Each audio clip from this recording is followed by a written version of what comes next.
You're watching EAC News. Thank you for joining us. With 1 week left before Cambodians head to the polls on July 23rd, Prime Minister Hun Sen continues to call for all eligible voters to fulfill their civic duty on Sunday.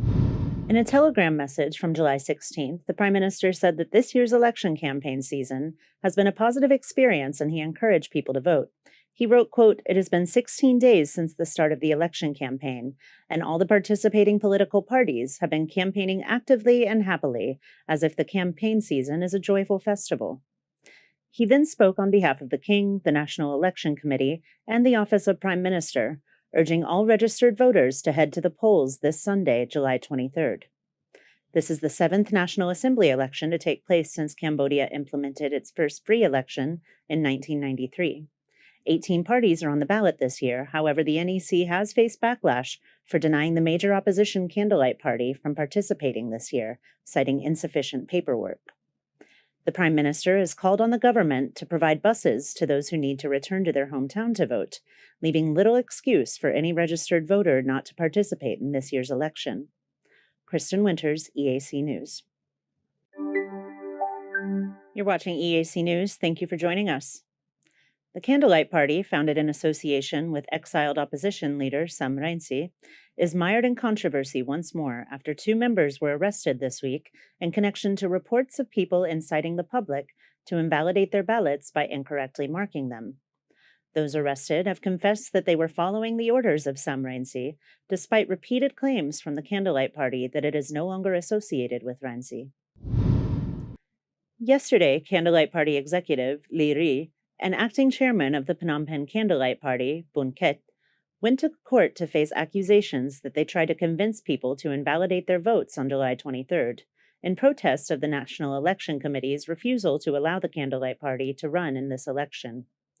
Following the arrests, the Candlelight Party issued a letter stating that the arrests were only done to threaten the party's activities.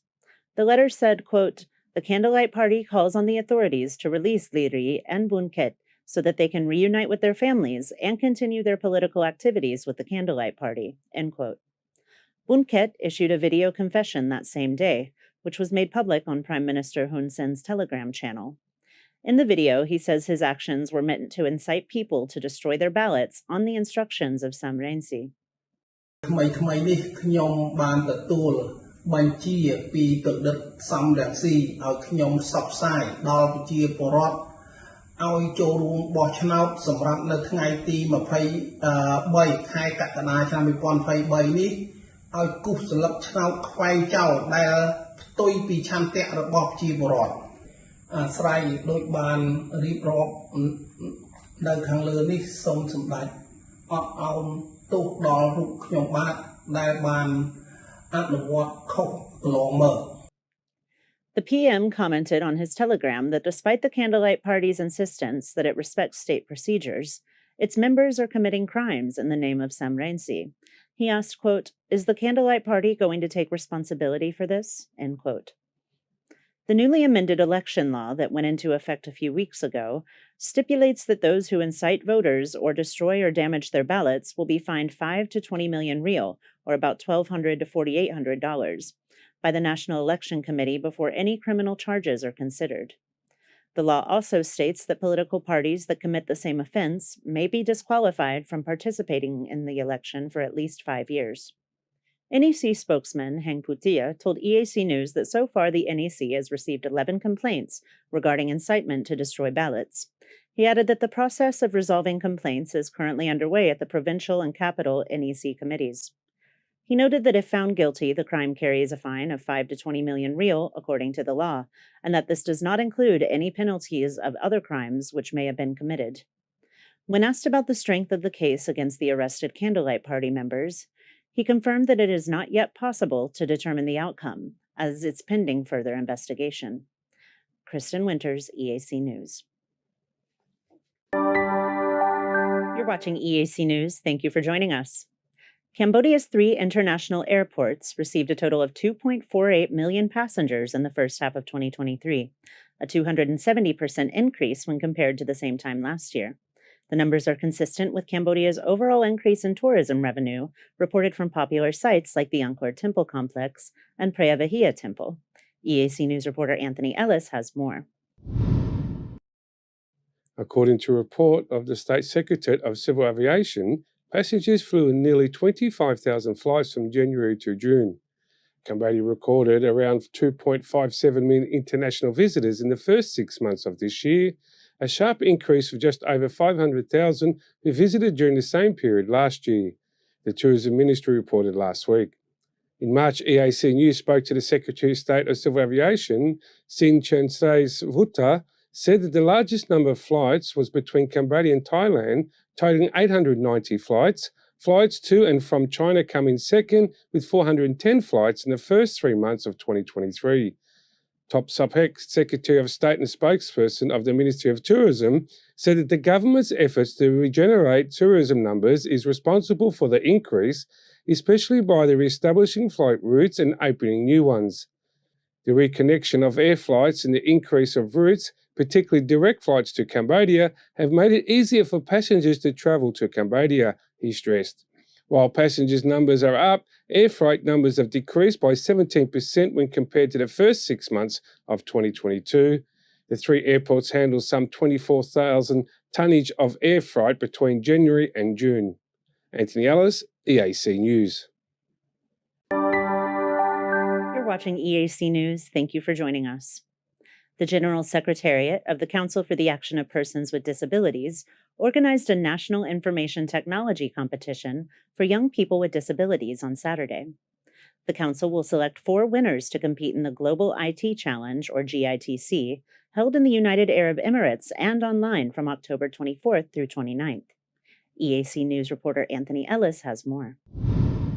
The IT exam was open to young people with disabilities from Lavala Primary School. The National Institute of Special Education, Paul Ansare Defant, exceeded online Cambodia and community youth who were able to take the test in person and online.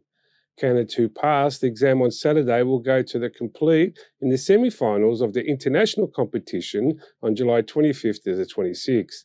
The 4 top scorers will be chosen to represent Cambodia in person at the competition in Abu Dhabi, while those who lower scores will be able to participate online competition. The GITC for youth with disabilities is meant to strengthen the ICT capacity of the young people with disabilities, lay the foundation for social progress, and raise awareness for digital accessibility for young people with disabilities. By 2024, it will be developed into more sustainable competition, strengthening the credibility of the internationally renowned competition and in the independence of the participating countries. Anthony Ellis, EAC News. You're watching EAC News. Thank you for joining us. Prime Minister Hun Sen made an effort to clarify his message, linking the setbacks of Thai politician Pita Limjaroenrat to the failure of his own political opponents. His tweet from last night appears to have caused a stir among some Thai nationals, but the Prime Minister insists he is ready to respect their choice and work with whichever leader they choose. In a Twitter post this morning, the Prime Minister said that he has no intent of interfering in Thailand's internal affairs, but that Cambodian groups who use Pita's name for political gain saw their wishes dissolve like, quote, salt in water when the Thai MP did not receive enough parliamentary votes to become Prime Minister yesterday. Pita is the leader of the progressive Move Forward Party that won the most votes in Thailand's general election on May 14th. Yesterday, he failed to win enough votes in the parliamentary confirmation. However, he says he will not surrender, and his party is already strategizing for the next vote, which is expected to be held next week. In a since-deleted tweet from July 13th, Prime Minister Hun Sen, the unnamed Cambodian, quote, extremist groups were using Pita's political gains as their own. He claimed to have heard in a foreign radio broadcast that his political opponents had plans to enter Cambodia through Thailand once Pita assumed his role as prime minister.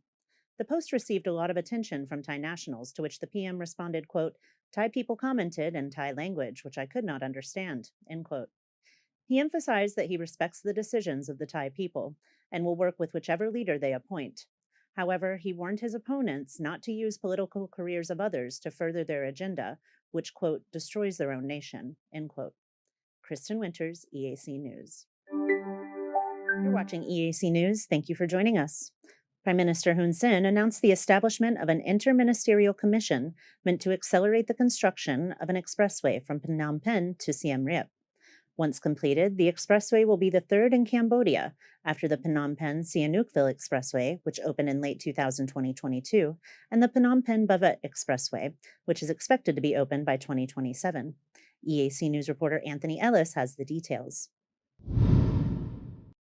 The Prime Minister issued a statement on Tuesday detailing the functions of an interministerial commission to manage investments in build, operate, transfer incentives for the proposed Phnom Penh to Siem Reap Expressway under the supervision of China Road Bridge Corporation. The commission will be responsible for reviewing and advising on procedures, legal framework, and investment visions for the infrastructure project. With a dedicated group on the case, the government hopes to accelerate the development of the expressway. The commission is to be chaired by the Minister of Public Works and Transport, Sun Chantol. He said that Cambodia's third expressway is estimated to cost $2.5 billion, with each kilometre of the road totalling $10 million. The ministry expects to begin construction on the 250-kilometre expressway in 2024. The construction will involve two stages, first from Phnom Penh to Siem Reap, and then from Siem Reap to Poi Phet onto Thai border. Anthony Ellis, EAC News. You're watching EAC News. Thank you for joining us. Cambodia is sending over 150 athletes to train in China for the upcoming Asian Games that start in September. Cambodian athletics in all sports have received a big boost following their excellent performances at this year's SEA Games. EAC News reporter Anthony Ellis has more. According to Secretary General of the National Olympic Committee, Vut Chamran, the NEWS-WACH, with the sending 150 to 160 Cambodian delegates, coaches and athletes to participate in the 19th Asian Games from September 23rd to the 8th of October. The NOC is joining with the Ministry of Education, Youth and Sports and the National Sports Training Centre to intensify training for Cambodian athletes following the success of this year's SEA Games, which was hosted by Cambodia. Cambodia attended the Games in 2018, hosted by Indonesia, during which the Cambodian athletes brought home 2 gold and 1 silver medal. The women's national hockey team will be making its debut this year after scoring their first international victory over Singapore last year. In this year's SEA Games, they brought home a bronze medal for Cambodia. Anthony Ellis, EAC News. Watching EAC News, thank you for joining us. Revenue reports continue to come in from the royal government for the first half of 2023. The General Department of Taxation, or GDT, reported this week that they have already collected more than half the domestic tax revenue needed to reach its annual goal. EAC News reporter Anthony Ellis has the story. According to the GDT, 58% of yearly plan was generated in tax revenue, totaling nearly $2.1 billion. The press release on July 13th reported in June alone, $245 million was generated through domestic taxes, $39 million of which come from e-commerce transactions. According to the GDT Director General Kong Vinh Bol, the numbers are on track for the department to meet this year's annual goal stated in the Law and Financial Management 2023, which aims to bring in nearly $3.6 billion in tax revenue this year. Cambodia has 2 tax collection bodies. The GDT focuses on interior taxes such as income tax, salary tax, value-added tax, and property tax. The General Department of Customs of Exercise, which collects taxes on goods entering and leaving the country. The GDCE saw a 5% decline in the first quarter revenue this year at just over $564 million. Back in April, most of which come from imported taxes on vehicles and machinery. Anthony Ellis, EAC News.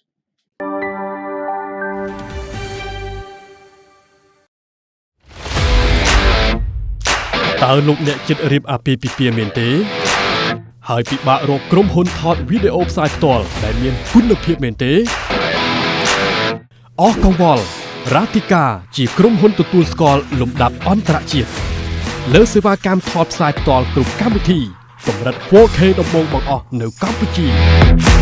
រ៉ាទីកាប្រើប្រាស់ឧបករណ៍ទំនើបម៉ាកល្បីៗធានាគុណភាពការផលិតតាមបច្ចេកវិទ្យាទាន់សម័យ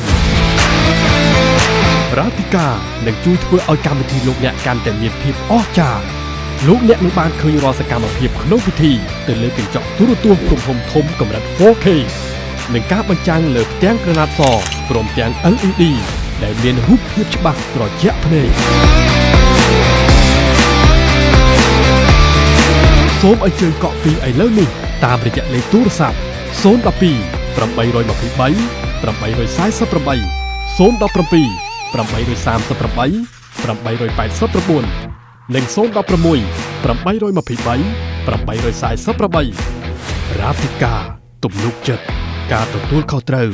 និងគុណភាពខ្ពស់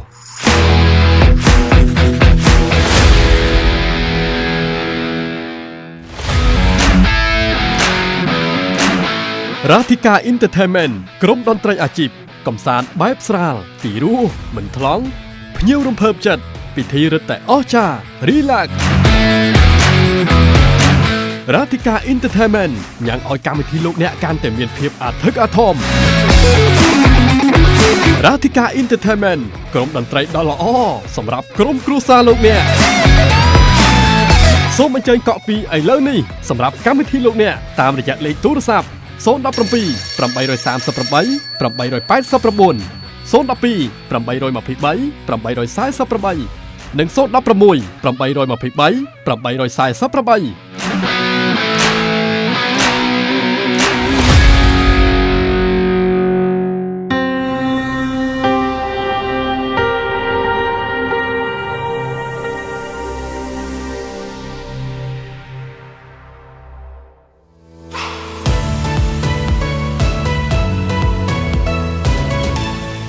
848EAC News' audience is growing. Our YouTube channel has over 150,000 verified subscribers. To mark the milestone, we've received the Silver Creator Award from YouTube. It's given to channels with over 100,000 subscribers. YouTube CEO Susan Wojcicki says the award celebrates EAC News' hard work and incredible achievement. She says we've brought a unique voice and style to the world, but have also created valuable connections and built a community along the way. The next milestone we're going for is 1 million subscribers, and we'd really like that Gold Creator Award. So if you're not already a subscriber, head to YouTube and search for EAC News. Subscribers get alerts when the daily roundup is premiering and live events are streaming. Get all the latest breaking news and updates from Cambodia in English. The EAC News channel on YouTube. Cambodia made clear.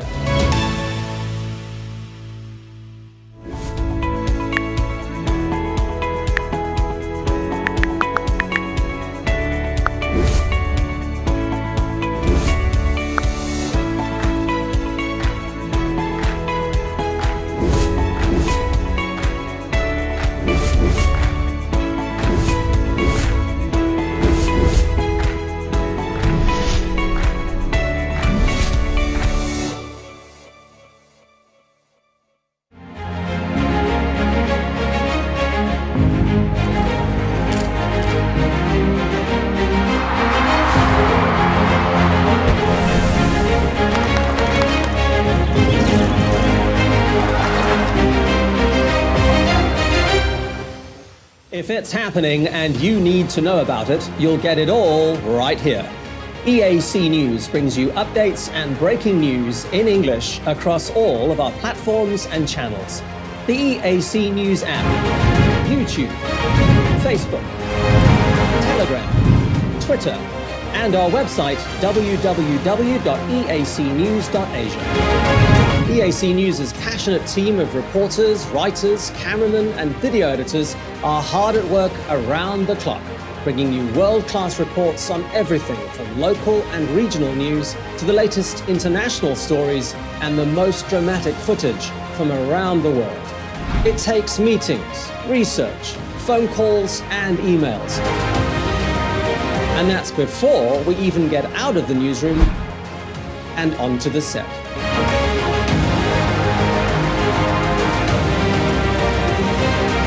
I'm Anthony Ellis, a news reporter for EAC News. Thanks for watching.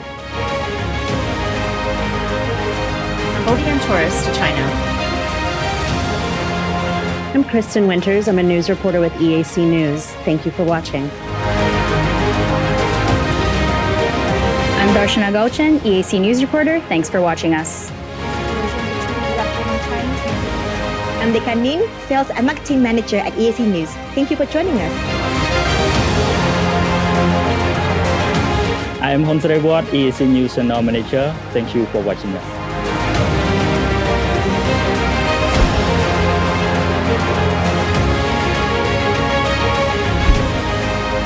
EAC News, English language news show, Cambodia's most comprehensive. The Daily Roundup on the EAC News channel, shooting interviews into the field.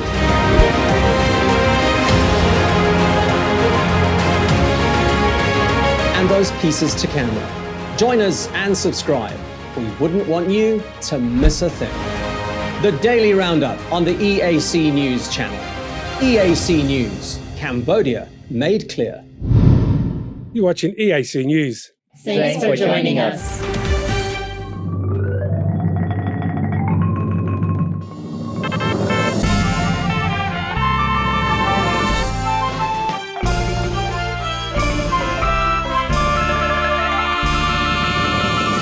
Cheyo គណៈបកប្រជាជនកម្ពុជានៅរុងរឿង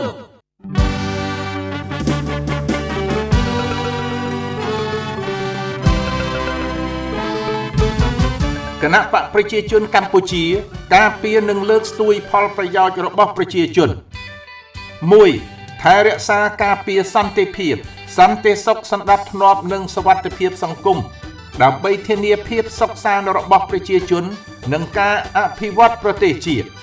2. ផ្ដល់សេវាសាធារណៈជូនប្រជាពលរដ្ឋប្រកបដោយតម្លាភាពងាយស្រួលនិងជឿទុកចិត្តបន្តអនុវត្តការមិនយកកម្រៃសេវា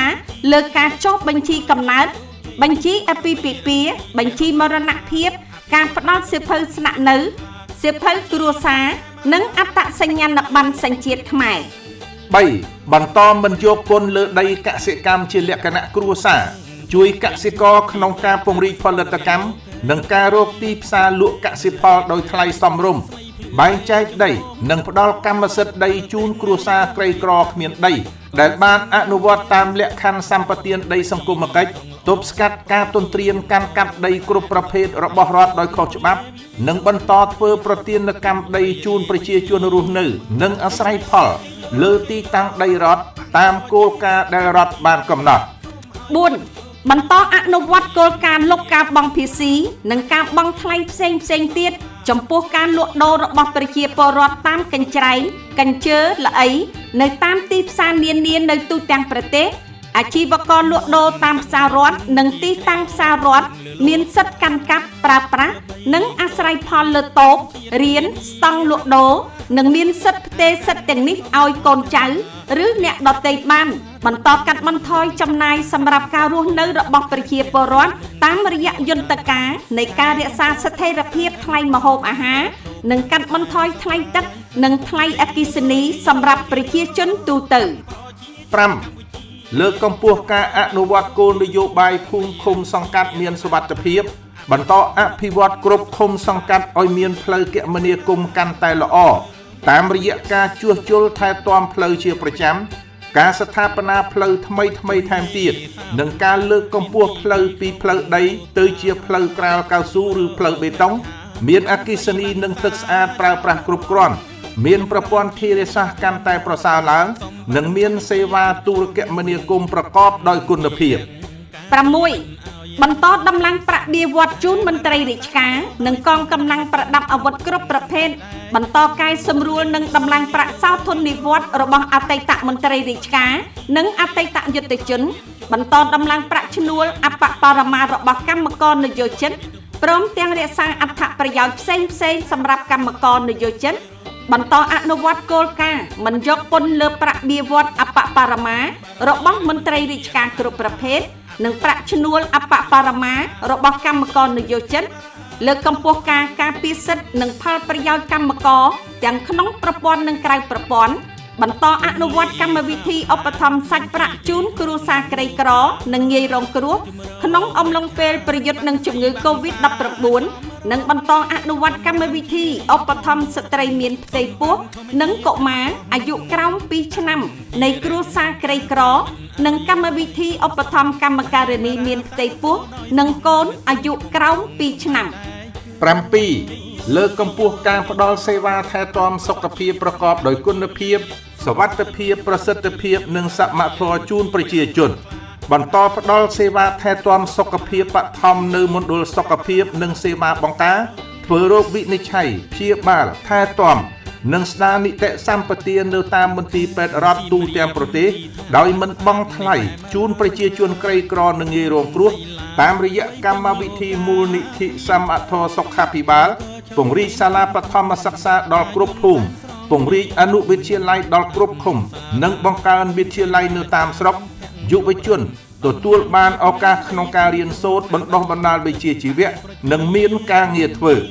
8. ពង្រឹងការគ្រប់គ្រងជនបរទេសអន្តោប្រវេសន៍តាមច្បាប់ជាធរមានលើកកម្ពស់ការងារបង្ការទប់ស្កាត់និងបង្ក្រាបការលួចជ្រៀតចូលការស្នាក់នៅនិងការធ្វើសកម្មភាពខុសច្បាប់របស់ជនបរទេសដែលបានចូលមកកម្ពុជាសូមអញ្ជើញទៅបោះឆ្នោតគាំទ្រគណបក្សប្រជាជនកម្ពុជាដែលមានរូបសញ្ញាទេវតាបាញ់ផ្កានិងមានលេខរៀងទី18នៅលើសន្លឹកឆ្នោត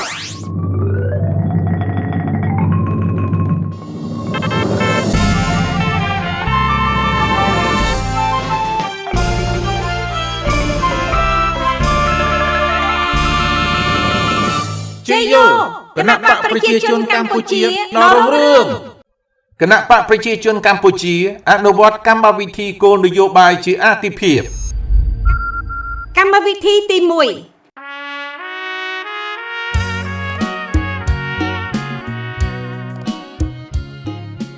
ការផ្ដល់ការថែទាំសុខភាពឆ្ពោះទៅកម្មវិធីគ្របដណ្ដប់សុខភាពជាសកលដោយចាប់ផ្ដើមពី 1. ការផ្ដល់សេវាថែទាំសុខភាពជូនគ្រួសារងាយរងហានិភ័យប្រមាណជាង 45,000 គ្រួសារស្មើនឹងសមាជិកសរុបជាង 1,500,000 នាក់តាមរយៈការប្រើប្រាស់មូលនិធិសមត្ថភាពសុខាភិបាលនិង 2. ការពង្រីករបបថែទាំសុខភាពរបស់បសសទាំងសម្រាប់កម្មករនយោជិតនិងសម្រាប់មន្ត្រីសាធារណៈដែលគ្របដណ្ដប់បន្ថែមដល់សមាជិកគ្រួសារនិងអ្នកក្នុងបន្ទុករបស់ពួកគាត់ប្រមាណជាង 3 លាននាក់តាមគោលការណ៍ស្ម័គ្រចិត្តជាសរុបគម្រោងទាំងពីរនេះនឹងធ្វើឲ្យប្រជាជនប្រមាណ 7,400,000 នាក់មានលទ្ធភាពទទួលបាននូវរបបសន្តិសុខសង្គមផ្នែកសេវាថែទាំសុខភាព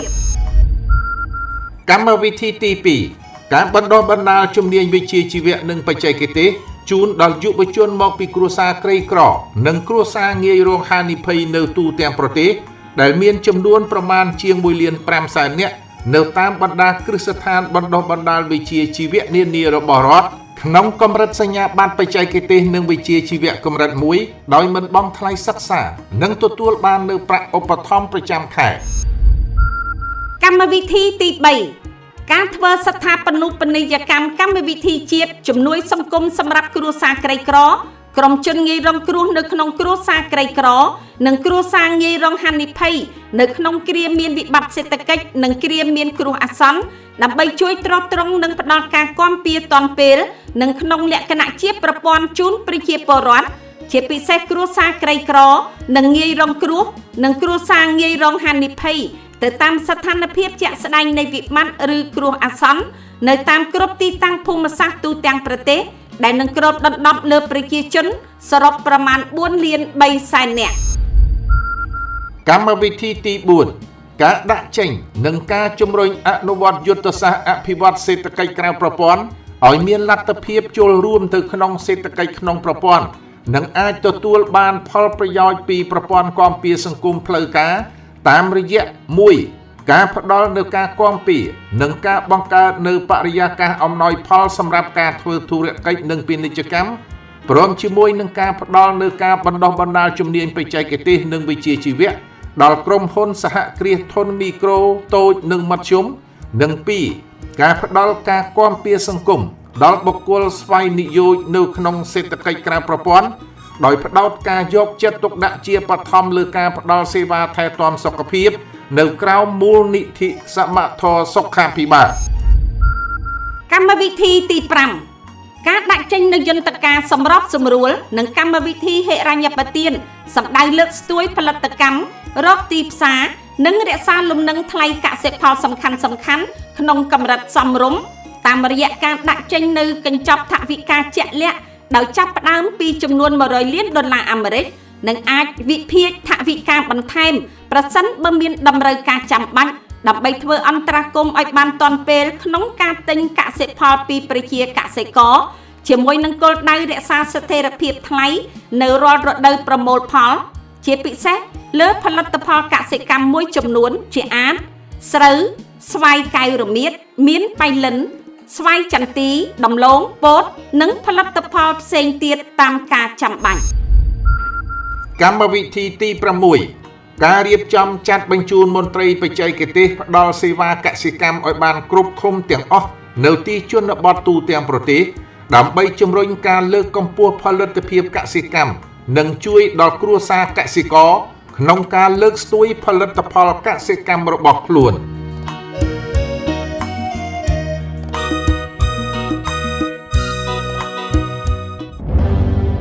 សូមអញ្ជើញទៅបោះឆ្នោតគាំទ្រគណបក្សប្រជាជនកម្ពុជាដែលមានរូបសញ្ញាទេវតាបាត់ផ្កានិងមានលេខរៀងទី18នៅលើសន្លឹកឆ្នោត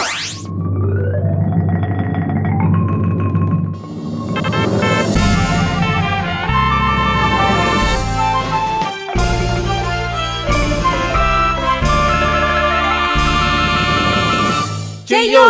គណបក្សប្រជាជនកម្ពុជាដ៏រុងរឿង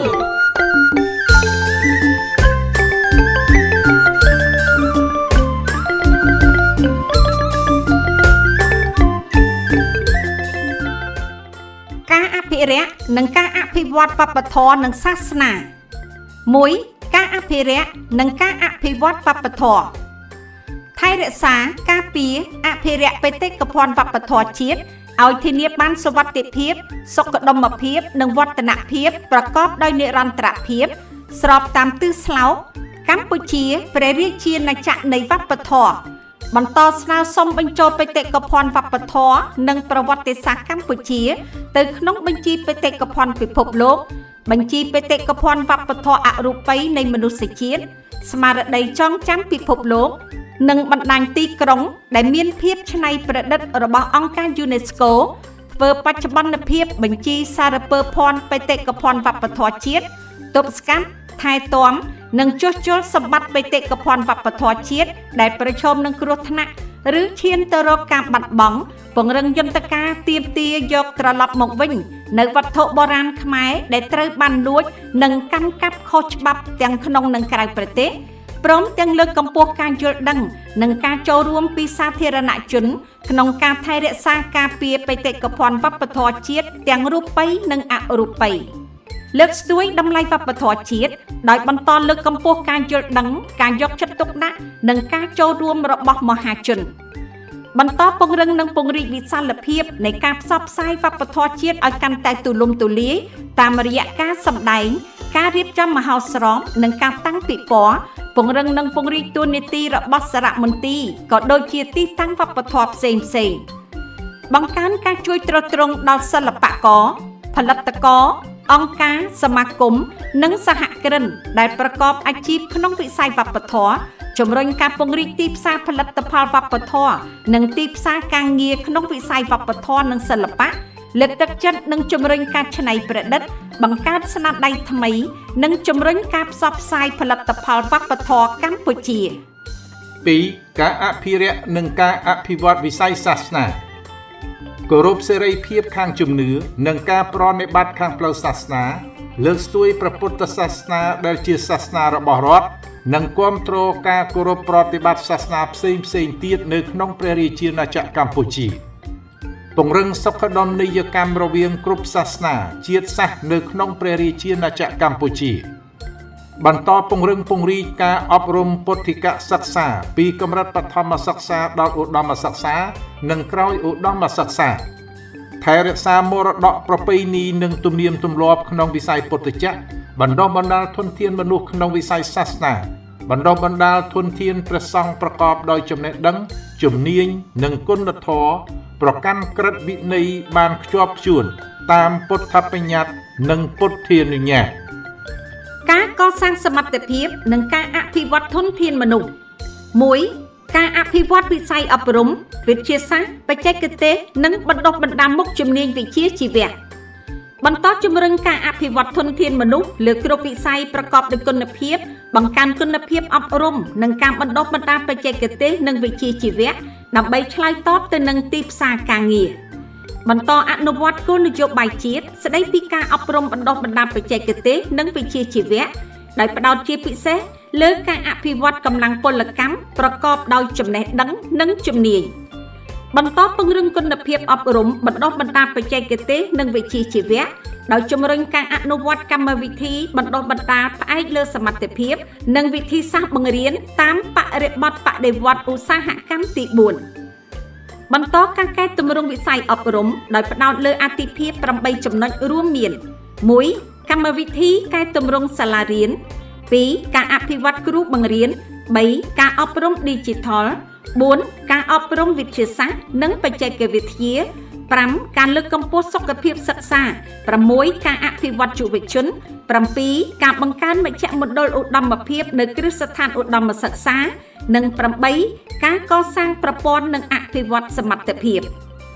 បន្តជំរុញការបង្កើនថ្នាក់មត្តេយ្យសិក្សាគ្រប់រូបភាពពង្រីកសាលាបឋមសិក្សាឲ្យបានដល់គ្រប់ភូមិពង្រីកអនុវិទ្យាល័យនៅលើមូលដ្ឋានសាលាបឋមសិក្សាដែលមានសក្តានុពលឲ្យបានដល់គ្រប់ឃុំបង្កើនចំនួនវិទ្យាល័យនៅតាមស្រុកនីមួយៗពង្រឹងការគ្រប់គ្រងវិទ្យាល័យធនធានពង្រីកចំនួនសាលាជំនាន់ថ្មីនៅគ្រប់កម្រិតពង្រឹងការគ្រប់គ្រងមជ្ឈមណ្ឌលសិក្សាសហគមន៍និងបង្កើតមជ្ឈមណ្ឌលសិក្សាពេញមួយជីវិតលើកកម្ពស់តម្លៃវិជ្ជាជីវៈនិងកិត្តិយសគ្រូបង្រៀនតាមរយៈការធ្វើកំណែទម្រង់គ្រឹះស្ថានបណ្ដុះបណ្ដាលគ្រូការបង្កើនបៀវត្សជូនគ្រូបង្រៀនដើម្បីកែលម្អលក្ខខណ្ឌការងារនិងការរស់នៅការអភិវឌ្ឍវិជ្ជាជីវៈជាប្រចាំ 2. ការលើកកម្ពស់សុខភាពប្រជាជនពង្រឹងខឿនការពារសុខភាពរបស់ប្រជាជនដោយបន្តអភិវឌ្ឍវិស័យសុខាភិបាលសម្ដៅធានាឲ្យប្រជាពលរដ្ឋគ្រប់រូបរស់នៅប្រកបដោយសុវត្ថិភាពនិងសុខភាពល្អបន្តជំរុញការអនុវត្តផែនការយុទ្ធសាស្ត្រសុខាភិបាលតាមរយៈការពង្រឹងការគ្រប់គ្រងប្រព័ន្ធសុខាភិបាលជាពិសេសការលើកកម្ពស់ការផ្តល់សេវាថែទាំសុខភាពមានគុណភាពសុវត្ថិភាពប្រសិទ្ធភាពនិងសមត្ថភាពជូនប្រជាជននៅទូទាំងប្រទេសពង្រឹងភាពធន់ប្រព័ន្ធសន្តិសុខសុខភាពដោយផ្ដោតជាចម្បងលើការពង្រឹងសមត្ថភាពប្រព័ន្ធសុខាភិបាលក្នុងការត្រៀមលក្ខណៈគ្រប់ជ្រុងជ្រោយដើម្បីឆ្លើយតបទាន់ពេលប្រកបដោយប្រសិទ្ធភាពទៅនឹងការផ្ទុះរាតត្បាតឡើងវិញនៃជំងឺ COVID-19 ឬការលេចឡើងនៃជំងឺឆ្លងកាចសាហាវផ្សេងៗនិងគ្រោះអាសន្នឬការគំរាមកំហែងសុខភាពសាធារណៈលើកកម្ពស់ទំនើបភាវូបនីយកម្មប្រព័ន្ធផ្តល់សេវាថែទាំសុខភាពកសាងភាពជាដៃគូរវាងផ្នែកសាធារណៈនិងឯកជនក្នុងការលើកកម្ពស់សេវាបង្ការព្យាបាលនិងថែទាំសុខភាពដោយផ្ដោតលើការផ្ដល់សេវាសុខាភិបាលការអភិវឌ្ឍសមត្ថភាពធនធានមនុស្សសុខាភិបាលនិងការប្រើប្រាស់បច្ចេកវិទ្យា Digital និងបច្ចេកវិទ្យាព័ត៌មាននិងទូរគមនាគមន៍ក្នុងវិស័យសុខាភិបាល 3. ការពង្រឹងប្រព័ន្ធស្បៀងពង្រឹងប្រព័ន្ធស្បៀងដែលផ្ដល់សន្តិសុខស្បៀងនិងអាហារូបត្ថម្ភសម្រាប់ប្រជាជនគ្រប់រូបព្រមទាំងគិតគូរពីចីរភាពសេដ្ឋកិច្ចជីវភាពសង្គមនិងចីរភាពបរិស្ថានដើម្បីសម្រេចគោលដៅនេះគោលនយោបាយសំខាន់ៗរួមមានបន្តលើកកម្ពស់របបអាហារសុខភាពបន្តពង្រឹងភាពធន់លើមុខរបរចិញ្ចឹមជីវិតនិងភាពធន់ក្នុងប្រព័ន្ធស្បៀងដើម្បីឆ្លើយតបទៅនឹងវិបត្តិនិងបញ្ហានានាដែលអាចកើតឡើងជាយថាហេតុបន្តពង្រឹងអភិបាលកិច្ចដើម្បីធ្វើឲ្យប្រព័ន្ធស្បៀងកាន់តែមានបរិយាបន្នតាមរយៈការបន្តរៀបចំកិច្ចសន្ទនាការសម្របសម្រួលនិងកិច្ចសហប្រតិបត្តិការជាមួយគ្រប់តួអង្គពាក់ព័ន្ធក្នុងប្រទេសតំបន់និងពិភពលោក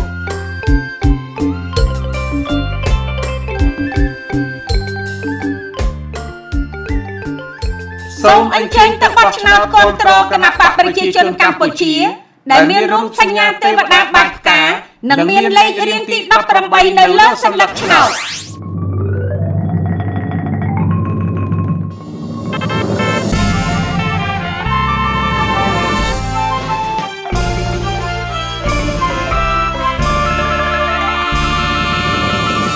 ជ័យយោគណៈបក្សប្រជា ប្រជាជនកម្ពុជាដល់រុងរឿងគោលនយោបាយស្ដីពីការអភិវឌ្ឍវិស័យកសិកម្មការអភិវឌ្ឍជនបទការជំរុញពាណិជ្ជកម្មការគ្រប់គ្រងដីធ្លីការគ្រប់គ្រងធនធានធម្មជាតិនិងបរិស្ថាននិងការអភិវឌ្ឍទេសចរណ៍ការអភិវឌ្ឍវិស័យកសិកម្មគណៈបកប្រជាជនកម្ពុជាបន្តធ្វើទំនើបកម្មក្នុងវិស័យកសិកម្មបង្កើនផលិតភាពធ្វើពិពិធកម្មអភិវឌ្ឍហេដ្ឋារចនាសម្ព័ន្ធគាំទ្រក្នុងខ្សែច្រវាក់តម្លៃកសិកម្មលើកកម្ពស់សុវត្ថិភាពផលិតផលកសិកម្មនិងបង្កើនការនាំចេញដោយអនុវត្តឲ្យមានប្រសិទ្ធភាពគោលនយោបាយជាតិអភិវឌ្ឍវិស័យកសិកម្មឆ្នាំ2022-2030បន្តពង្រឹងសមត្ថភាពផលិតដល់កសិករនិងសហគមន៍កសិកម្មពង្រឹងខ្សែច្រវាក់ផ្គត់ផ្គង់សម្រាប់ការកែច្នៃផលិតផលកសិកម្មបង្កើនសមត្ថភាពកែច្នៃផលិតផលកសិកម្មតាមរយៈការអនុវត្តយន្តការផលិតកម្មកសិកម្មអនុវត្តផែនការការងារបច្ចេកទេសសម្ដៅធានាឲ្យមានអាហារដែលមានសុវត្ថិភាពនិងមានអាហារូបត្ថម្ភគ្រប់គ្រាន់ពង្រឹងប្រព័ន្ធស្បៀងអាហារតាមរយៈការធ្វើទំនើបកម្មផលិតកម្មស្បៀងអាហារ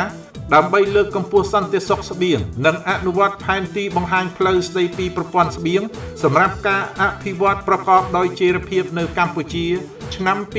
2030គណៈបកប្រជាជនកម្ពុជាដាក់ចេញនូវគោលនយោបាយបន្តគាំទ្រការចិញ្ចឹមសត្វជាលក្ខណៈគ្រួសារនិងពាណិជ្ជកម្មបង្កើនការផ្គត់ផ្គង់សាច់លើកកម្ពស់សុខភាពសត្វនិងសុខុមាលភាពសាធារណៈពង្រឹងភាពជាដៃគូជាមួយសហគមន៍ចិញ្ចឹមសត្វពង្រឹងការអនុវត្តច្បាប់ស្តីពីសុខភាពសត្វនិងផលិតកម្មសត្វព្រមទាំងពង្រីកសេវាកម្មព័ត៌មានទីផ្សារកសិកម្មបែប Digital ឲ្យបានទូលំទូលាយដល់កសិករគណៈបកប្រជាជនកម្ពុជាបន្តបង្កើនការគ្រប់គ្រងធនធានព្រៃឈើដោយខិតខំជំរុញការគ្រប់គ្រងនិងអភិវឌ្ឍព្រៃឈើនិងសត្វព្រៃការបង្កើនប្រសិទ្ធភាពការអភិវឌ្ឍព្រៃឈើសហគមន៍ការអនុវត្តប្រព័ន្ធកសិរុក្ខាកម្មការលើកកម្ពស់ការគ្រប់គ្រងជីវៈចម្រុះនិងការជំរុញការដាំឈើឡើងវិញជាពិសេសប្រភេទពូជឈើដែលមានតម្លៃសេដ្ឋកិច្ចបន្តការចុះបញ្ជីដីព្រៃឈើនិងដីព្រៃសហគមន៍ព្រៃឈើបង្កើនការពិនិត្យតាមដានការអនុវត្តសម្បទានដីសេដ្ឋកិច្ចនិងពង្រឹងការអនុវត្តច្បាប់ស្តីពីព្រៃឈើឲ្យមានប្រសិទ្ធភាពខ្ពស់បន្តអនុវត្តផែនការយុទ្ធសាស្ត្រអភិវឌ្ឍវិស័យជលផលពង្រឹងការគ្រប់គ្រងនិងការអភិវឌ្ឍសហគមន៍នេសាទបង្កើនការស្រាវជ្រាវនិងផ្សព្វផ្សាយបច្ចេកទេសវារីវប្បកម្មកែលម្អពូជត្រីនិងអភិរក្សពូជត្រីដែលមានតម្លៃសេដ្ឋកិច្ចខ្ពស់ជំរុញការអភិវឌ្ឍសមត្ថភាពនិងបច្ចេកវិទ្យាកែលម្អគុណភាពផលិតផលជលផលជំរុញវារីវប្បកម្មនិងចងក្រងបណ្ដុំវារីវប្បករដោយអនុវត្តនូវយន្តការផលិតកម្មវារីវប្បកម្មតាមកិច្ចសន្យានិងបន្តពង្រឹងការអនុវត្តច្បាប់ស្តីពីជលផលឲ្យមានប្រសិទ្ធភាពខ្ពស់បន្តលើកកម្ពស់គុណភាពនៃការអប់រំកសិកម្មតាមរយៈការអនុវត្តផែនការឆ្នាំ2030ពិសេសបណ្ដុះបណ្ដាលកសិករវ័យក្មេងជាមួយនឹងបច្ចេកវិទ្យាកសិកម្មថ្មីៗនិង Digital ដោយផ្សារភ្ជាប់រវាងការស្រាវជ្រាវនិងការផ្សព្វផ្សាយតាមមុខជំនាញនីមួយៗឲ្យបានល្អប្រសើរពង្រីកបរិយាកាសគាំទ្រដល់អ្នកផលិតអ្នកកែច្នៃនិងអ្នកនាំចេញព្រមទាំងពង្រឹងកិច្ចសហប្រតិបត្តិការជាមួយគ្រប់ដៃគូពាក់ព័ន្ធទាំងអស់តាមអភិក្រមរដ្ឋឯកជនដៃគូអភិវឌ្ឍនិងសហគមន៍ដើម្បីជំរុញការអភិវឌ្ឍវិស័យកសិកម្មការអភិវឌ្ឍជនបទគណៈបកប្រជាជនកម្ពុជាបន្តគោលនយោបាយជំរុញការអភិវឌ្ឍជនបទទាំងផ្នែកសេដ្ឋកិច្ចនិងសង្គមគិច្ចដើម្បីលើកកម្ពស់គុណភាពនៃជីវិតរបស់ប្រជាជននិងប្រែក្លាយជនបទឲ្យទៅជាតំបន់ដែលមានភាពរីកចម្រើនជឿនលឿននិងស៊ីវិល័យស័ក្តិសមជាជនបទនៃប្រទេសមានប្រាក់ចំណូលមធ្យមកម្រិតខ្ពស់នៅឆ្នាំ2030និងប្រាក់ចំណូលខ្ពស់នៅឆ្នាំ2050បន្តកែលម្អលក្ខខណ្ឌនៃការរស់នៅរបស់សហគមន៍ជនបទតាមរយៈការលើកកម្ពស់ការផ្តល់សេវាសង្គមនានាជាអាចសេវាអប់រំសេវាសុខាភិបាលសេវាទឹកស្អាតអនាម័យទូរគមនាគមន៍ជាដើមពង្រឹងកិច្ចសហប្រតិបត្តិការសម្របសម្រួលនិងគៀកោធនធានដើម្បីពង្រីកវិសាលភាពនៃការផ្តល់សេវាផ្គត់ផ្គង់ទឹកស្អាតនិងលើកកម្ពស់អនាម័យជនបទឲ្យកាន់តែខ្លាំងក្លា និងមានប្រសិទ្ធភាពថែមទៀតដោយបន្តជំរុញការអនុវត្តផែនការសកម្មភាពផ្គត់ផ្គង់ទឹកស្អាតនិងអនាម័យជនបទឲ្យបានសម្រេចអត្រាគ្របដណ្ដប់ 90% នៅឆ្នាំ 2023 និង 100% នៅឆ្នាំ 2030 បន្តជំរុញការលើកកម្ពស់ជីវភាពប្រជាជននៅជនបទតាមរយៈការស្ដារការស្ថាបនាហេដ្ឋារចនាសម្ព័ន្ធគមនាគមន៍ដឹកជញ្ជូននៅជនបទលើកកម្រិតផ្លូវជនបទពីផ្លូវក្រាលគ្រួក្រហមទៅជាផ្លូវក្រាលកៅស៊ូឬផ្លូវបេតុងសម្ដេចធានាបានការប្រើប្រាស់យូរអង្វែងការផ្សារភ្ជាប់សកម្មភាពធុរកិច្ចផ្សេងៗរវាងតំបន់ជនបទនិងទីប្រជុំជនបន្តយកចិត្តទុកដាក់លើការថែទាំជួសជុលផ្លូវជនបទជាប្រចាំពង្រឹងការងារតាមដានត្រួតពិនិត្យនិងវិយតម្លៃការអនុវត្តគម្រោងការរៀបចំចងក្រងលិខិតបទដ្ឋានគតិយុត្តពាក់ព័ន្ធការគ្រប់គ្រងដីចំណីផ្លូវនិងសកម្មភាពពិពិធកម្មសកម្មភាពសេដ្ឋកិច្ចជនបទដើម្បីបង្កើនប្រាក់ចំណូលប្រចាំថ្ងៃតាមគ្រួសារនីមួយៗនៅសហគមន៍ជនបទឲ្យមានជីវភាពសមរម្យដោយជំរុញការងារដាំដុះដំណាំការចិញ្ចឹមសត្វជាលក្ខណៈគ្រួសារសិប្បកម្មសេវាកម្មខ្នាតតូចការប្រកបរបរអាជីវកម្មសហគ្រាសខ្នាតគ្រួសារការសាងសង់ផ្សារជនបទជាដើមបន្តអភិវឌ្ឍតំបន់ដែលមានជនជាតិដើមភាគតិចរស់នៅឲ្យរីកចម្រើនទាំងខាងសេដ្ឋកិច្ចសង្គមគិច្ចនិងវប្បធម៌ធានាសិទ្ធិទទួលបានការការពារដោយច្បាប់និងវិធានការសង្គមនានាដែលឆ្លើយតបទៅនឹងតម្រូវការចាំបាច់ជាមូលដ្ឋានសម្រាប់ការរស់នៅប្រកបដោយភាពថ្លៃថ្នូរព្រមទាំងការគោរពចំពោះទំនៀមទម្លាប់ប្រពៃណីភាសាជំនឿនិងជនជាតិដើមភាគតិចការជំរុញពាណិជ្ជកម្មគណៈបកប្រជាជនកម្ពុជាមានគោលនយោបាយបន្តពង្រឹងការគ្រប់គ្រងទីផ្សារនិងការពារផលប្រយោជន៍អ្នកផលិតនិងអ្នកប្រើប្រាស់តាមរយៈការជំរុញបង្កើតទីផ្សារនៅមូលដ្ឋានសម្រាប់អាជីវករសហគ្រិននិងកសិករខ្នាតតូចនិងអភិវឌ្ឍខ្សែច្រវាក់តម្លៃនិងផ្គត់ផ្គង់ដើម្បីផ្សារភ្ជាប់រវាងអ្នកដាំដុះអ្នកផលិតអ្នកកែច្នៃអ្នកប្រមូលទិញនិងអ្នកនាំចេញជាពិសេសបន្តកែលម្អនិងតភ្ជាប់ប្រព័ន្ធចុះបញ្ជីពាណិជ្ជកម្មនិងការផ្ដល់លិខិតអនុញ្ញាតនិងអាជ្ញាប័ណ្ណនានាតាមរយៈប្រព័ន្ធថ្នាលបច្ចេកវិទ្យាព័ត៌មានរបស់រាជរដ្ឋាភិបាល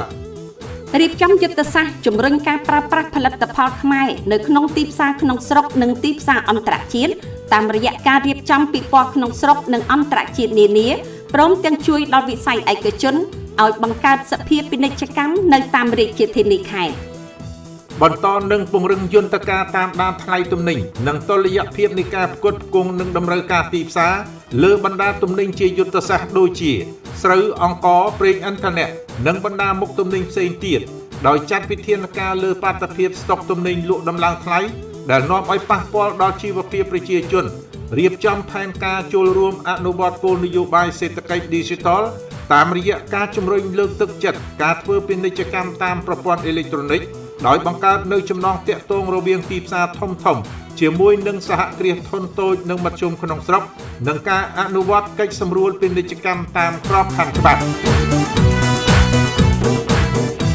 ពង្រឹងសមត្ថភាពកម្ពុជាសម្រាប់ការធ្វើសមាហរណកម្មសេដ្ឋកិច្ចក្នុងក្របខ័ណ្ឌអាស៊ានជាមួយដៃគូពាណិជ្ជកម្មរបស់អាស៊ាននិងក្នុងក្របខ័ណ្ឌអន្តរជាតិព្រមទាំងបន្តសម្របសម្រួលសហការលើការងារជំរុញពាណិជ្ជកម្មតាមព្រំដែនជាមួយប្រទេសជិតខាងនិងដៃគូពាណិជ្ជកម្មផ្សេងទៀតសម្ដេចធានាបាននូវតុល្យភាពជញ្ជីងពាណិជ្ជកម្មតាមរយៈការអនុវត្តផែនការមេនិងផែនការសកម្មភាពសាងសង់ផ្សារតាមព្រំដែននៅតាមបណ្ដាខេត្តនិងការរៀបចំផ្សារលក់ទំនិញតាមអនឡាញសម្ដៅជួយទ្រទ្រង់ការផលិតនិងការលក់ទំនិញ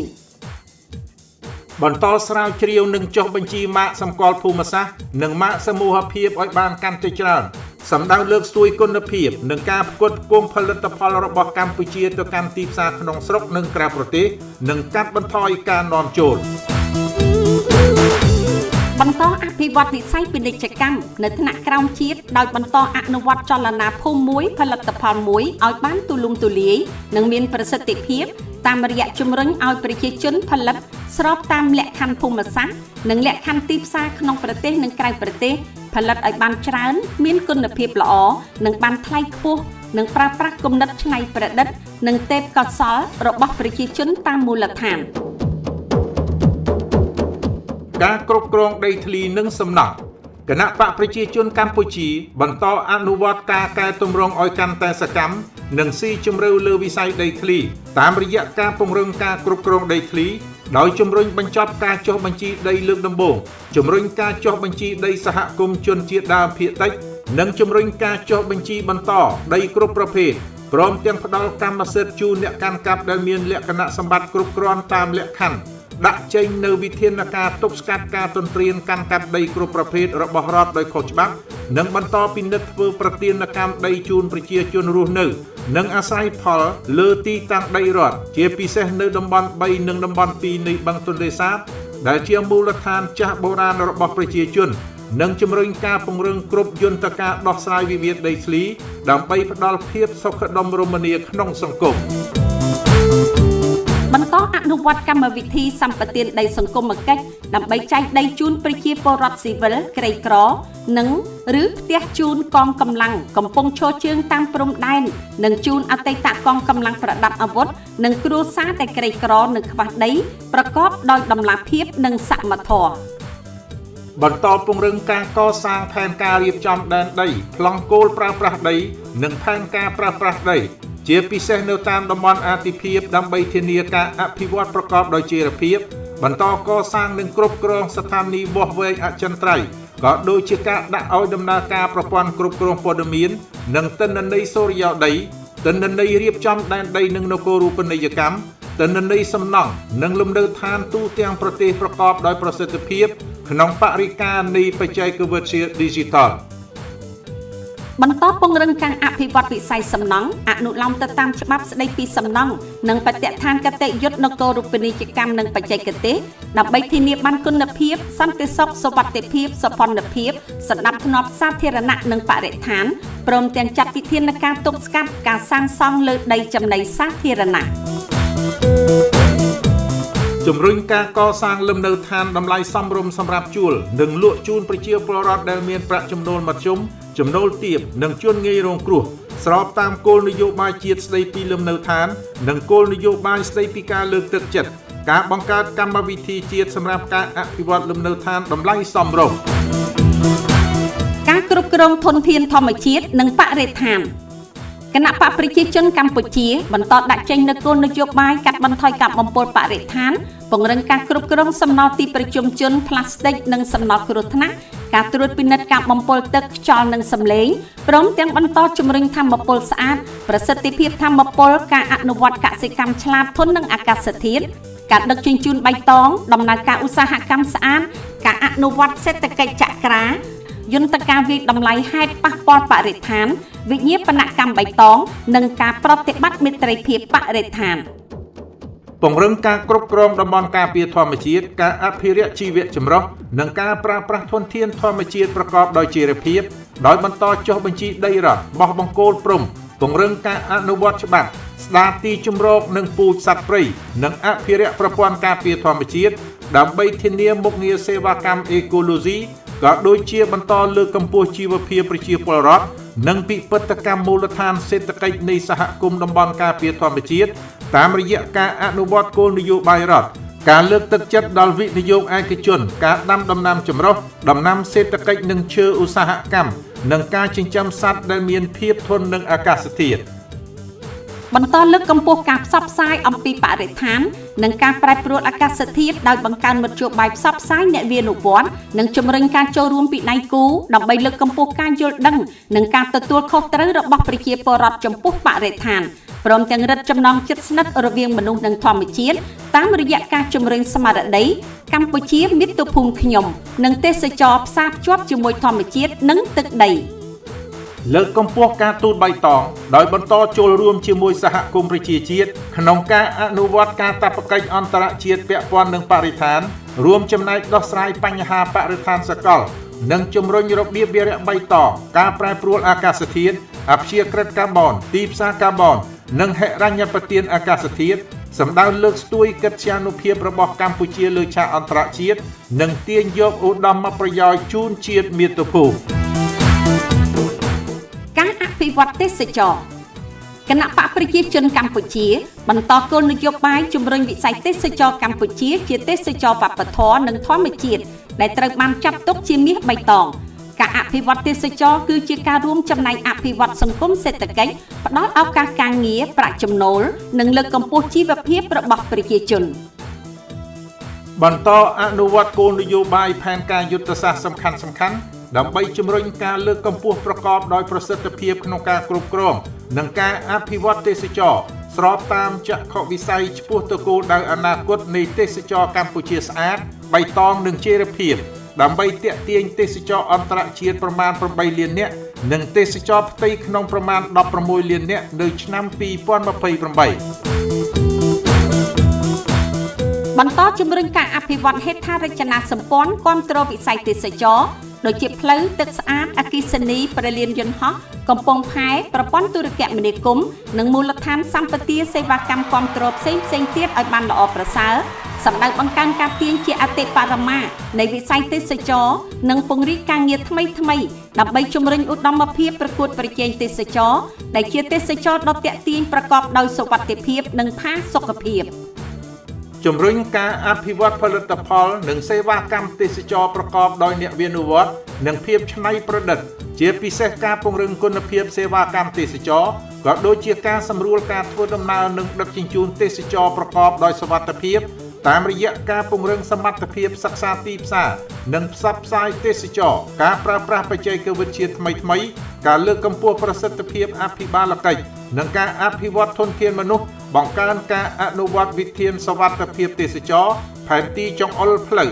ផែនការយុទ្ធសាស្ត្រគោលការណ៍ណែនាំនិងយន្តការនានាប្រកបដោយប្រសិទ្ធភាព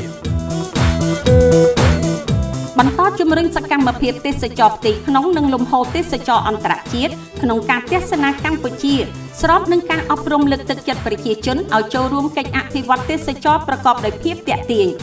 បន្តពង្រឹងនិងពង្រីកការអភិវឌ្ឍទេសចរនៅតាមគោលដៅនានាដូចជាសហគមន៍ទេសចរអេកូទេសចរនិងកសិទេសចរក្រោមកិច្ចសហការជាមួយអន្តរស្ថាប័ននិងភាគីពាក់ព័ន្ធឲ្យបានល្អប្រសើរសូមអញ្ជើញទៅបោះឆ្នោតគាំទ្រគណបក្សប្រជាជនកម្ពុជាដែលមានរូបសញ្ញាទេវតាបាច់ផ្កានិងមានលេខរៀងទី18នៅលើសន្លឹកឆ្នោត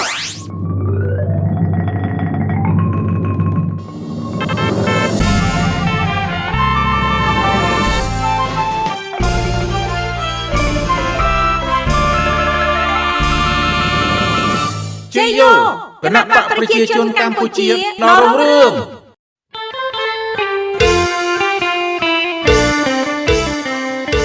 ការជំរុញការអភិវឌ្ឍសង្គមសេដ្ឋកិច្ចឲ្យមានការរីកចម្រើនប្រកបដោយចីរភាពសមធម៌និងបរិយាបន្ន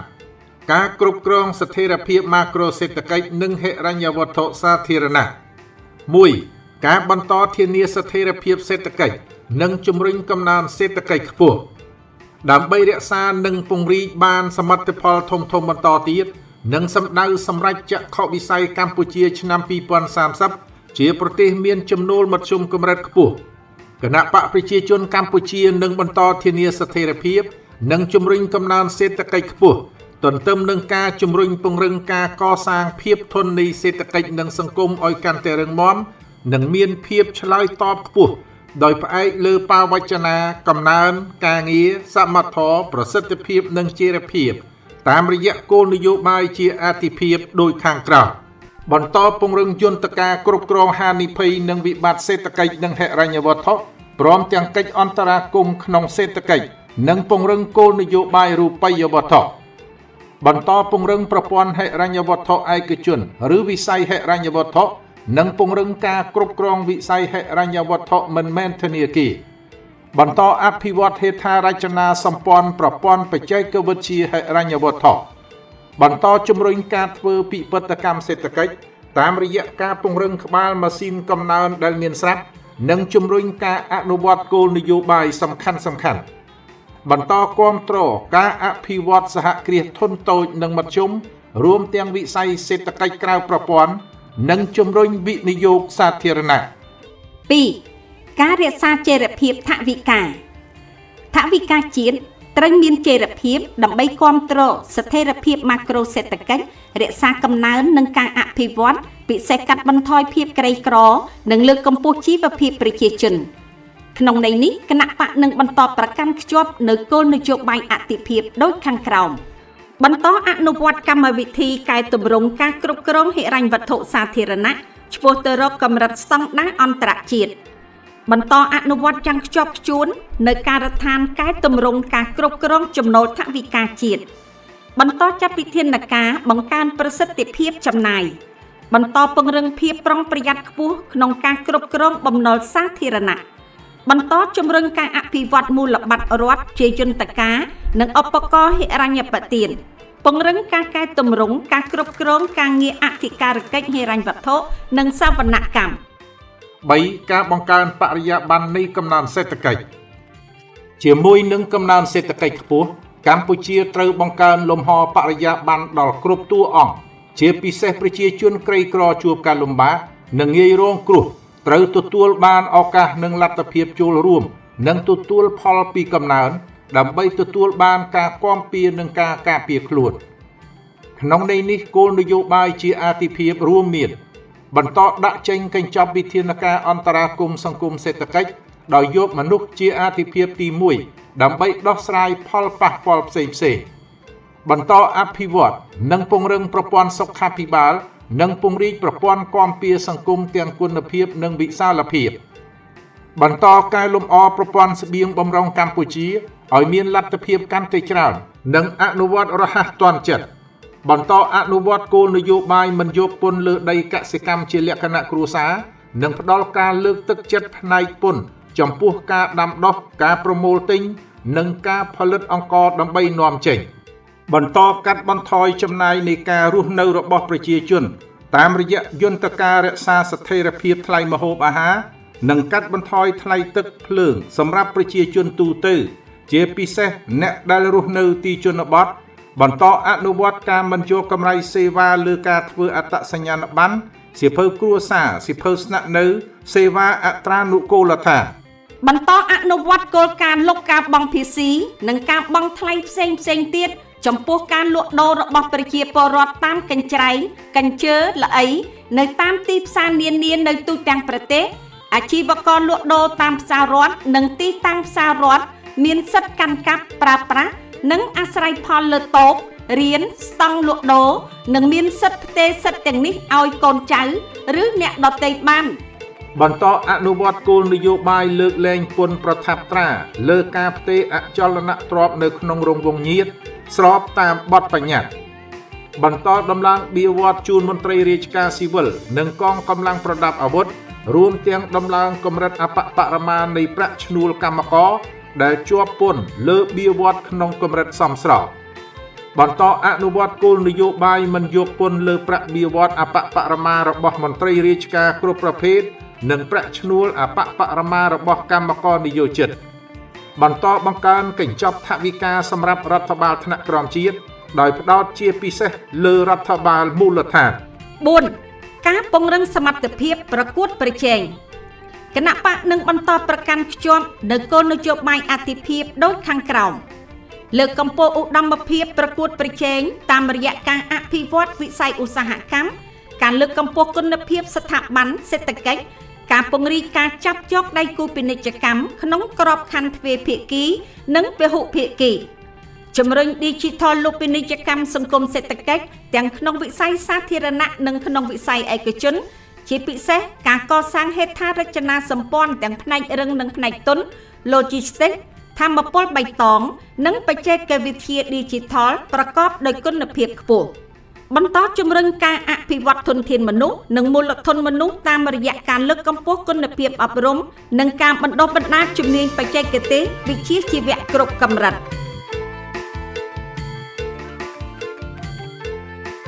សូមអញ្ជើញទៅបោះឆ្នោតគាំទ្រគណបក្សប្រជាជនកម្ពុជាដែលមានរូបសញ្ញាទេវតាបាច់ផ្កានិងមានលេខរៀងទី18នៅលើសន្លឹកឆ្នោត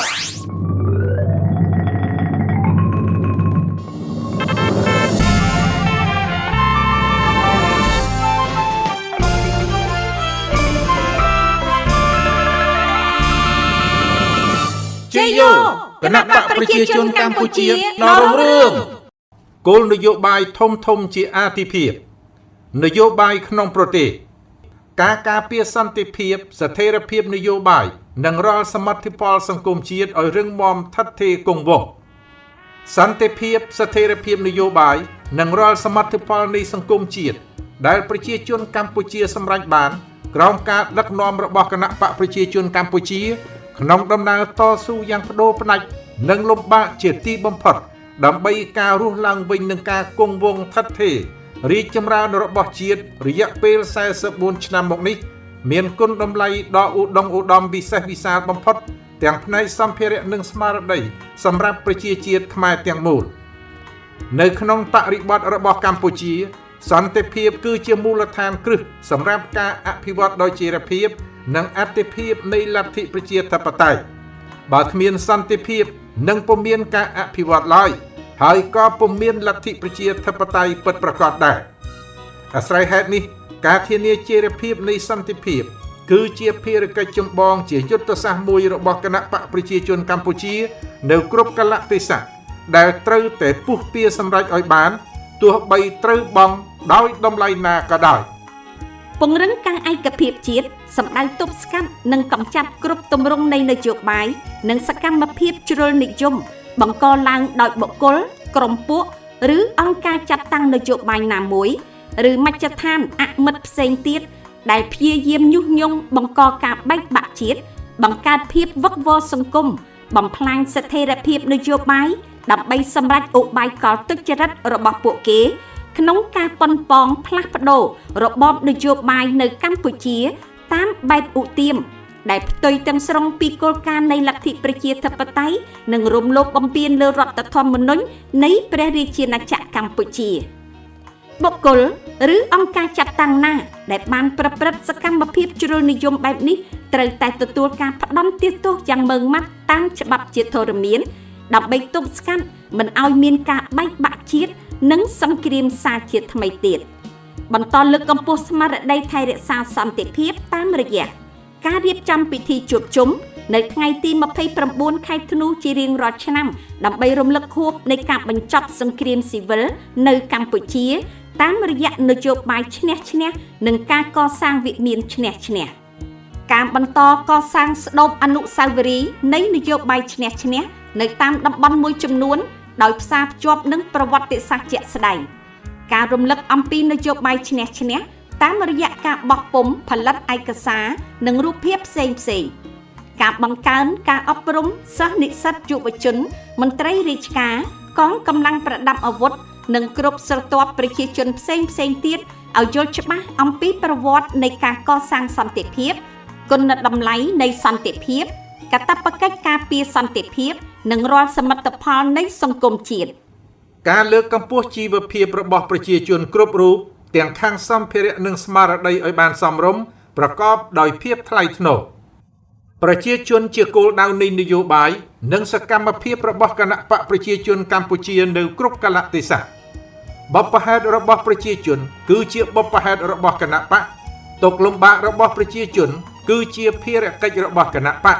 ហើយសេចក្តីសុខរបស់ប្រជាជនគឺជាជោគជ័យរបស់គណៈបកគណៈបកចាត់ទុកការលុបបំបាត់ភាពក្រីក្ររបស់ប្រជាជនជាគោលនយោបាយអាទិភាពមួយដែលត្រូវប្រមូលកម្លាំងទាំងផ្នែករដ្ឋទាំងផ្នែកឯកជនក៏ដូចជាសង្គមជាតិទាំងមូលពុះពៀអនុវត្តឲ្យបានលទ្ធផលល្អប្រសើរសម្ដៅធានាសម្រេចគោលដៅនៃការកាត់បន្ថយភាពក្រីក្រតាមដំណាក់កាលនីមួយៗនិងការពារប្រជាជនដែលបានឆ្លងផុតបន្ទាត់នៃភាពក្រីក្រហើយនិងមិនត្រឡប់មកស្ថានភាពក្រីក្រវិញជំរុញការរៀបចំផែនការយុទ្ធសាស្ត្រអភិវឌ្ឍជាតិឆ្នាំ2024-2028ប្រកបដោយភាពប្រាកដនិយមនិងឆ្លើយតបទៅនឹងគោលដៅអភិវឌ្ឍដោយចីរភាពឆ្នាំ2030និងធានាមិនទុកឲ្យប្រជាជនណាម្នាក់ស្ថិតនៅក្រៅដំណើរការអភិវឌ្ឍការពង្រឹងរដ្ឋបាលសាធារណៈនៅគ្រប់ថ្នាក់ជារដ្ឋបាលរបស់ប្រជាជននិងបម្រើផលប្រយោជន៍របស់ប្រជាជន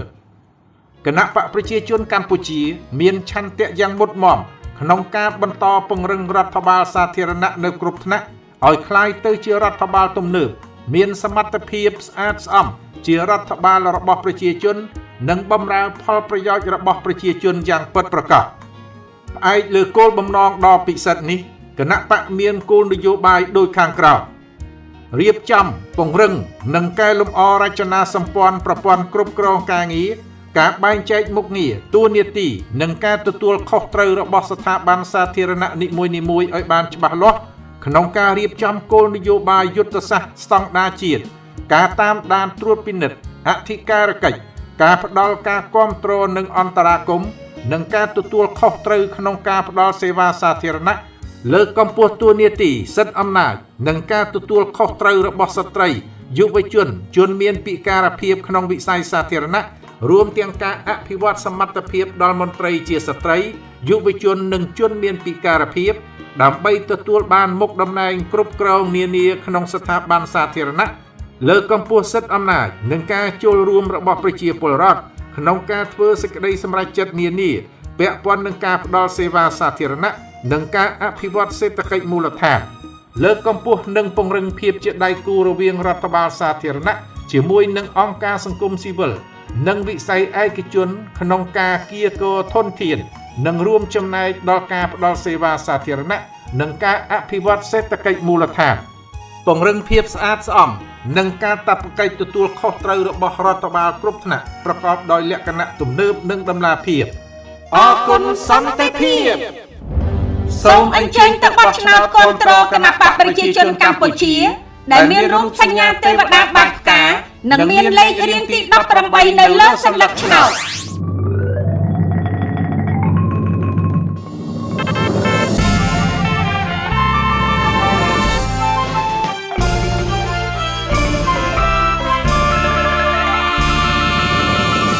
ជ័យយោគណៈបក្សប្រជាជនកម្ពុជាដល់រុងរឿងគោលនយោបាយធំជាអាទិភាពនយោបាយការបរទេស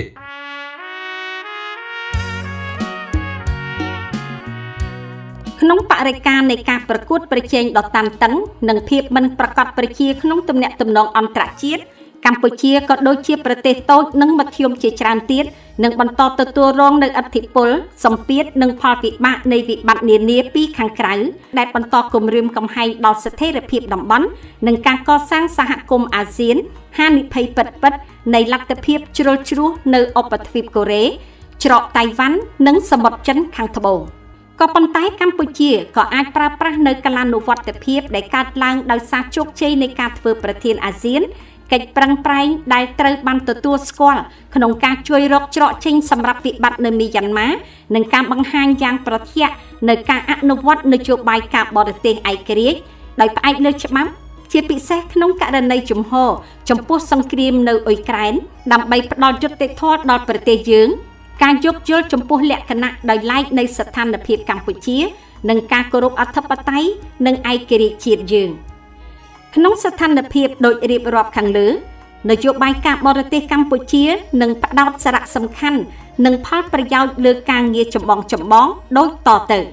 1. បន្តការពារផលប្រយោជន៍ស្នូលរបស់កម្ពុជាដោយគោរពនិងការពារយ៉ាងម៉ឺងម៉ាត់នៅរដ្ឋធម្មនុញ្ញនិងបន្តអនុវត្តការងារការទូតបរិយាកម្មដើម្បីទទួលបាននូវការគោរពដល់អធិបតេយ្យបូរណភាពទឹកដី